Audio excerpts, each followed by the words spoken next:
Entrepreneur Mark Cuban never calls time out. I always look at business as a sport. In football, you play 60 minutes. Basketball, you play 48 minutes. In business, it's 24/7/365, and the whole world's trying to kick your ass. I will never forget talking to Mark about, where are you going with this broadcast thing? And he goes, I'm going to the BBC, Billionaire Boys Club. Mark Cuban parlayed his passion for Indiana basketball into a company worth $5.7 billion. The day that Broadcast.com was sold to Yahoo, I think a lot of folks felt like we had hit the lottery twice. Over the last 20 years, I've always been about what's new, what's next, and how am I getting there first. The unorthodox entrepreneur has disrupted every business he touched. He said, we got to blow this up. This is not what I want. Rip everything out and start again. He's been slammed, eliminated, Mark Cuban furious, and investigated. Mark Cuban ordered to appear before the SEC. But almost always comes out on top. He is smart, one of the smartest people. But he also, you could make the argument, was one of the luckiest people in the age of the internet. Somebody has got to be the luckiest person in the world. Somebody's got to be, right? It's you. And I'm just glad it's me,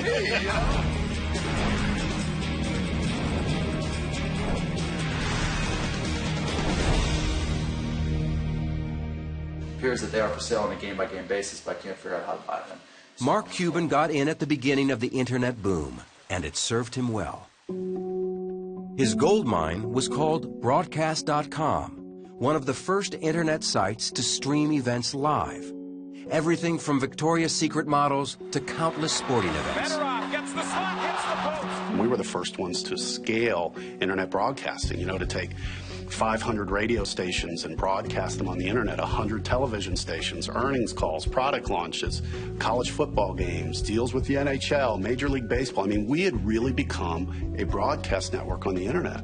The fiercely independent entrepreneur has blazed a trail into TV, movies, NBA ownership, and he even stars on a TV show, though he declined to participate in this one. Mark has been an entrepreneur from the moment the word was invented, before it meant drug dealer.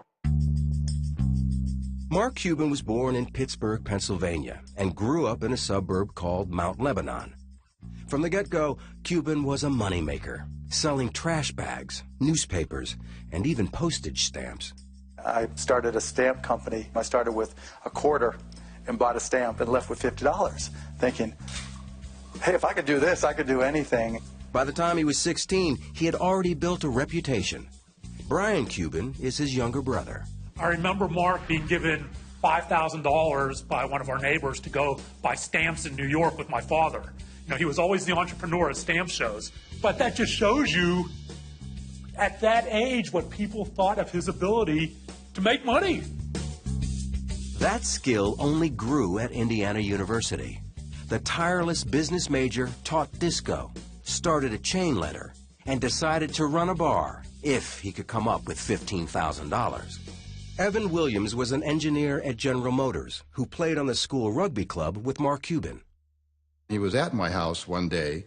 He was calling banks to try to get a loan so he could buy this bar. So on my way out, I said, hey, Mark, if you have any problems getting that loan, just give me a call. 2 days later, he goes, hey, Ev. So I ended up, late 1979, loaning Mark $15,000 so he could buy a bar in Bloomington. Cuban awarded Williams stock certificate #1, and within months opened his bar, Motley's. Wayne Winston teaches graduate statistics at Indiana University. In my over 35 years of teaching, I've never had a student really start a business while they were an undergrad or an MBA here on campus, and he started Motley's, which became by far, I think, the best bar in town. The business model he used in Motley's is very close to the same business models he used in his next 2 or 3 businesses. He always would have 51% of it, even though he didn't put up any of his own money, but no one really complained because he was the one that built up the business.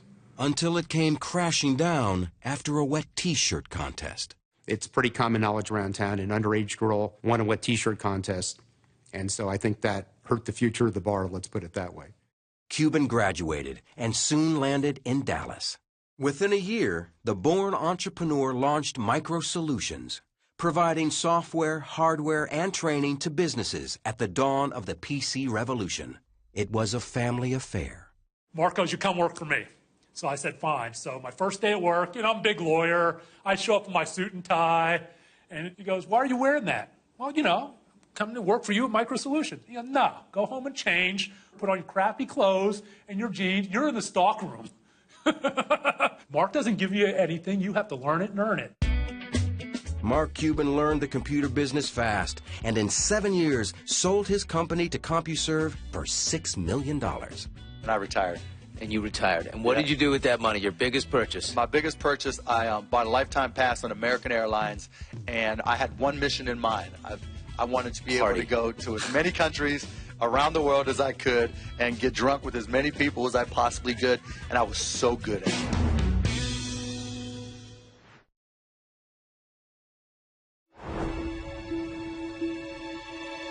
In 1995, Mark Cuban came out of early retirement to reinvent radio. According to Cuban, college friend Todd Wagner brought him the concept. It's a story the Hoosiers basketball fan has told often, as in this interview on 60 Minutes.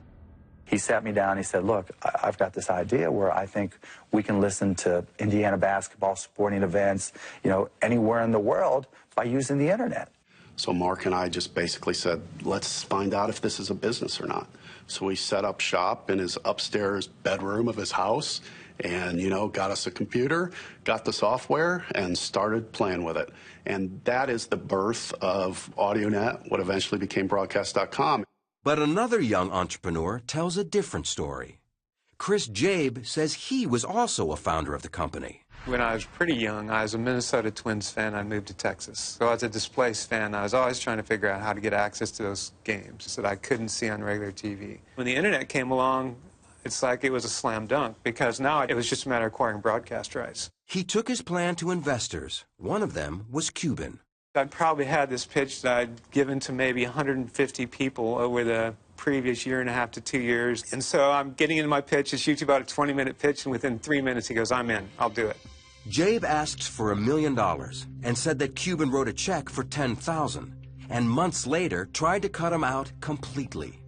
Mark said, Chris, I really don't need you. You really don't have that much to add. I can pretty much do or get people to do what you're doing. So I was a little bummed, to say the least. And I really give Todd a lot of credit. When he came to me and said, we can work a deal with, for $2,500 a month and 10% of the company, in the way he described it and the way he showed me the paperwork, I knew it was real. And it really made me feel really good, actually, even though it was hard to take 10% of a company that I developed 100% from scratch. Cuban became the driving force of AudioNet. Mark overall really wanted to see it as his company. He had made it, gone from really an idea to reality. He never really wanted to acknowledge me as a founder. But co-founder Todd Wagner does acknowledge Jabe's participation. He was there for a very brief period of time, and then he went on to the next thing. He owned a slug of equity and did just fine. AudioNet did better than just fine. Never before in the history of the world can you come in and listen to almost any team from anywhere in the world. A little PC and a connection to the net, and you might as well be sitting in Bloomington, Indiana. You go back in there, and all they did was have all these servers with all these different sporting events going on and people trying to keep the servers up. You're like, what is going on in here? They're planning a nuclear strike. And, but it was controlled chaos in there, keeping all those servers up and all the game streaming. It was pretty cool. Cuban and Wagner changed the name from AudioNet to Broadcast.com in 1998 and positioned the company to go public. The internet boom was in full swing, and on July 17th, the stock hit the market, priced at $18 a share. The first trade pops up, and it was, $63 or whatever it was. I mean, it was just through the roof. Nada Usina led the sports properties and marketing departments at the company. I recall our head of HR popping her head out of a cube like a game of whack-a-mole and saying, we opened at whatever the number was. And everyone looked up and we thought, she missed by a decimal. She must be wrong. And we all started to look, and you could just see heads popping out. And the excitement in the room, it was literally like a parade went off. The stock closed at $62.75. At the time, it set a record for the highest percentage increase on an opening day. I'm the first to realize that luck plays a huge part in it. I happened to have a company, broadcast.com, that went public at the right time when the internet stock market was going nuts. Cuban wanted to expand their content and was looking for a breakout event. He found it in lingerie. There were a lot of pinnacle events for broadcast.com, and one of those was certainly the Victoria's Secret webcast. Wrapping high tech with high fashion, the webcast was a phenomenon. Millions of people tuned in, and it became the largest viewed event ever on the web. We like to position it as the first sold-out event on the internet. It helped to cement us as the go-to place if you wanted to do something multimedia on the internet. Jeff Swaney is an entrepreneur and friend of Cuban's from Dallas. I will never forget talking to Mark about, where are you going with this broadcast thing? And he goes, I'm going to the BBC. Billionaire Boys Club. You're not going to make $1 billion on this thing. I mean, you're going to make $100 million. No, dude. No. BBC, dude. That's what I'm doing. In pursuit of that billion, Cuban and Wagner led the charge straight to the executive offices of Yahoo. I remember Mark and I going into the conference room and basically just saying, look, we're where you guys need to be. So you're either going to have to compete with us or you're going to have to buy us because we are big players in where we think the internet's going to go. Yahoo felt the breath of competition, according to Paul Sappho, a leading technology forecaster. It's a moment where there's a sense of the rise of the machines. Algorithms in the form of Google are really taking over the search space. And it's beginning to dawn on people that, in fact, there is a lot of volatility in customer loyalty around places you visit on the web. I can remember going to Yahoo, and you could just feel the anxiety at the company of how do we bulk up our technology side. Looking for an answer, in April 1999, Yahoo grabbed Broadcast.com for a staggering sum, $5.7 billion in stock. The deal secured Cuban's membership in that billionaires club. I think a lot of folks felt like we had hit the lottery twice. You had this tremendous IPO, and to top it off, one of the great companies in Silicon Valley, Yahoo, comes in and acquires this little old company that was set up in Deep Ellum, Dallas, Texas. It couldn't have been, frankly, scripted any better. But not scripted all that well for Yahoo. It is so easy to quarterback this thing, and as people say, it's one of the stupidest moves in the history of the internet. But there was so much stupidity in that period. It was like a single note in a vast symphony of stupidity. Yahoo struggled with their new acquisition. It's pretty simple to see what happened if you're on the inside. You had a $5 billion acquisition handed to a number of NBAs who had never actually integrated anything before. Yahoo really took a pounding. They took their eye off the ball of search, which opened the door for Google, who smoked them. Within months of the buyout, Cuban protected his stock by buying puts and calls against his interest and began to cash out, buying a 24,000 square foot mansion and a $41 million jet. But his next purchase would be the billionaire's prized possession.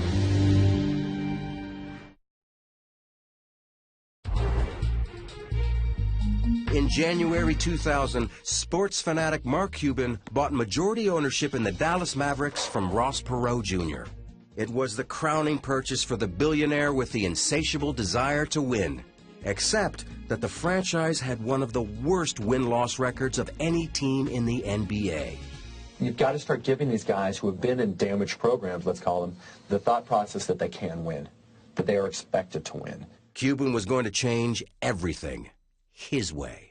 Turdima Ussery, the buttoned-up CEO of the Dallas Mavericks, recalled his first meeting. I didn't eat the whole day because we're having dinner at his house that night, and I wanted to be a great guest. And I was in suit and tie and, trying to, my Sunday best, as my mom called it.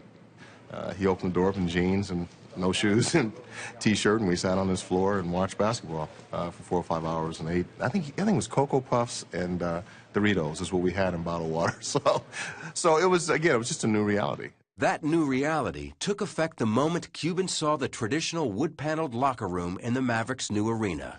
He said, "You've got to blow this up. This is not what I want. I want a loft. I want open ceilings. I want the guys to feel like it's a clubhouse, a place they'd hang out in. We got to get a pool table in here, and we got to get the DVDs, rip everything out, and start again in the clubhouse." The radical new owner booked first-class hotels for road games and would buy a team jet with legroom for 7-footers. All that stuff was new. None of that stuff had been done in the league before. Nor had an owner worn a Mavs Fan for Life t-shirt, or put his email address on the Jumbotron, or broken custom by ditching the skybox for courtside seats and yelling at the referees. No! NBA control at the timeout! NBA control at the timeout! Mark has had plenty that's gotten him in trouble. Scott Soshnick reports on sports business for Bloomberg News. My favorite one is when he said that a referee wasn't qualified to manage a Dairy Queen. But when he said that, Dairy Queen got upset. They wanted Mark to know that their managers are highly trained, highly skilled folks. And so the guy challenged Mark to come down and serve ice cream and to see how difficult it really was. There were probably 6 helicopters hovering above this poor Dairy Queen. There were probably 3,000 people outside, and he was there dishing out ice cream. He's a very, very smart marketing guy, and if he can turn a negative into a positive, he will. But Cuban's courtside criticism was a negative for David Stern, the longtime commissioner of the NBA. I think Mark was very impatient when he first became an owner because he strives for perfection. And he expressed his views in that regard. It wasn't a constructive enterprise to publicly criticize our officials, and it's prohibited by our rules. Those rules resulted in Cuban's first fine of $5,000, followed by fines of $15,000, $25,000, $250,000, $100,000, $10,000, and $100,000 again, all in his first full season as an owner. My job is to stand up for my guys, and if I think something's wrong, I'm going to do something about it. Reporter John Swartz followed Cuban's career for 13 years. That connects with people. You don't see that among many billionaires. They think they have to act a certain way. I don't think he cares. I think he honestly just could give a damn what anyone thinks about him. Cuban's hands-on involvement brought immediate success. Attendance shot up more than 35%. The estimated team value leapt $50 million. And the Mavericks went to the playoffs in 2001 for the first time in over 10 years. Before he owned the Dallas Mavericks, they were the laughingstock of the NBA. They were winning 15 games a year. Once he took over, their winning percentage has got to be one of the best. It's got to be in the top 5.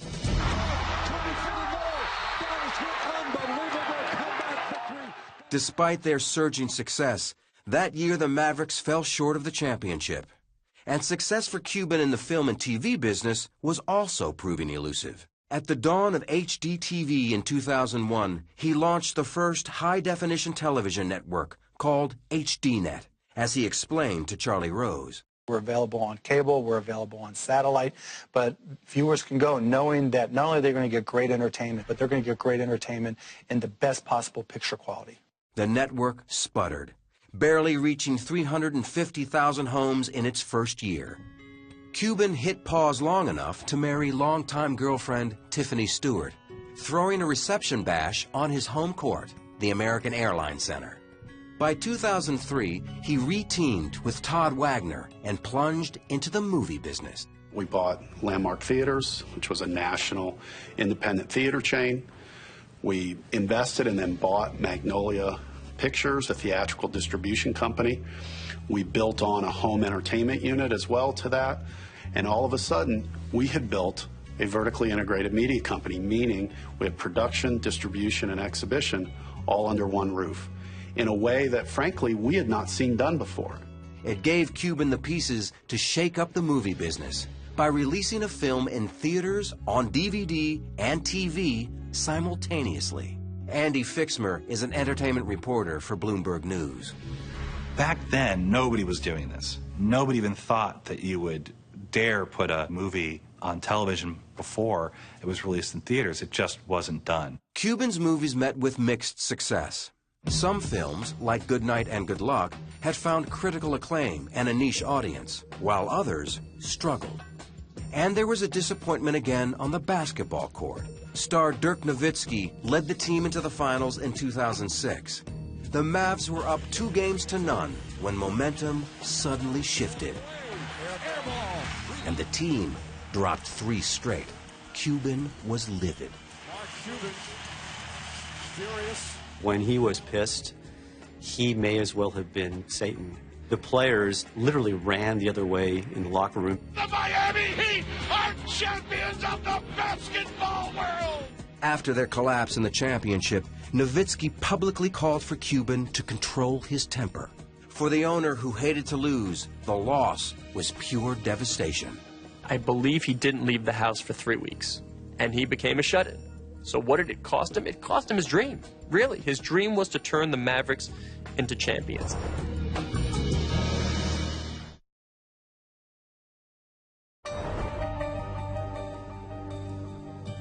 Mark Cuban, the former disco teacher, returned to dancing in 2007 in front of millions.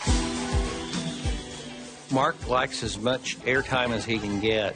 As long as it's fun and it's entertainment for him, he's going to do it. He appeared on almost anything, even hosting his own reality show, The Benefactor, canceled after 1 season. Viewers were also in short supply on his own network, with its strange blend of bikini-themed programming, mixed martial arts, and Dan Rather. Dan Rather and Dan Rather Reports on HDNet is kind of my own personal indulgence. You know, I'm a news junkie and always have been. Dan Rather was doing a show for them, which was actually very good, but the rest of it was just like a Sargasso Sea of just crap. Cuban had more troubles looming. The Securities and Exchange Commission filed a suit against him. We're going to turn now to the crackdown on insider trading, and it has ensnared billionaire Mark Cuban. The SEC alleged that Cuban dumped 600,000 shares of Mama.com as an insider trade. The 2008 lawsuit from the SEC says he sold shares of the company ahead of the company's own plans to sell more discounted shares to investors and avoided $750,000 worth of losses. On his blog, Cuban stated the claims were false. The suit was dismissed in district court, but the SEC appealed and the case was reinstated in 2010. While Cuban battled in the courtroom, he also prepared for battle on the basketball court. He dealt for key players, hired a new coach, and in 2011, the Mavericks fought their way back to the finals. Surprising everyone, the loudmouth behind the team bench went silent. It was different. I mean, still people went up and talked to him, but he said, not today, not me, talk to the players.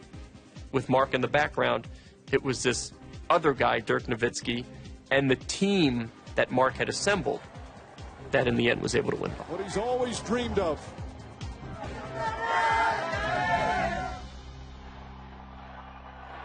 We had the ceremony inside the building, and all of a sudden this chant broke out, "Thank you, Mark. Thank you, Mark. Thank you, Mark." How many times have you heard of a building chanting, "Thank you" to the owner? That's pretty unique. With a championship banner finally in place, Cuban rebranded HDNet, calling it Access TV. In addition to Ryan Seacrest, Cuban partnered with 2 of the most powerful names in music and entertainment. He lives in Dallas with his wife and 3 children. On his personal blog, he sounds off on everything from executive compensation to personal health. Whether brilliant or just plain lucky, Mark Cuban will always be looking for his next big move. He's going to challenge conventions. He's going to change how people think. He's definitely a guy to always keep your eye on. He's brash. He's not afraid of controversy. But he's also one of the most brilliant strategic thinkers I've ever met. Is the glass of water half full or half empty? Mark's going to be the guy asking who's pouring it. You can look at things and say, this is the way they've always been done. I like to look at it and say, well, if everybody's doing this way, that's not where the future is. So you have to look somewhere else. And, you know, if that pisses people off, that's their problem.